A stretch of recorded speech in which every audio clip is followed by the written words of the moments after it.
அன்பலம் கொண்ட அனைத்து சொந்தங்களுக்கும் அன்பணக்கங்கள். அமாவாசையில் பிறந்தவர்கள் எப்படி இருப்பார்கள் என்று தெரியுமா? பொதுவாக அமாவாசை திதி பற்றி நம்மிடம் சிலருக்கு தவறான நம்பிக்கைகள் இருக்கின்றன. ஆனால் இதற்கு ஜோதிடம் கூறும் தீர்வுகள் என்ன? சூரியனும் சந்திரனும் சந்திக்கும் நாள் தான் அமாவாசை திதி ஏற்படுகின்றது. இந்த தினத்தில் பிறக்கக்கூடிய குழந்தைகள் அதிக திறமையுடையவர்களாக இருப்பார்கள். ஏனில் இந்த திதியில் தான் 9 கிரகங்களும் வலுவடைகின்றன. சில நேரங்களில் இவர்கள் மற்றவர்களுக்காக சொன்ன சில வார்த்தைகளுக்கான அர்த்தம் புரிய சில ஆண்டுகள் கூட எடுக்கும். இவர்கள் வாய்ப்புக்காக காத்திருக்காமல் அதை உருவாக்கக்கூடிய நபர்களாக இருப்பார்கள்.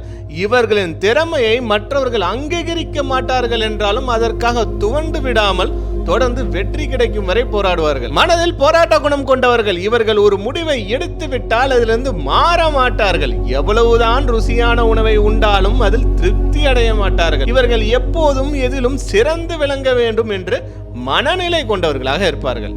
அனைவருக்கும் அன்பு வணக்கங்கள்.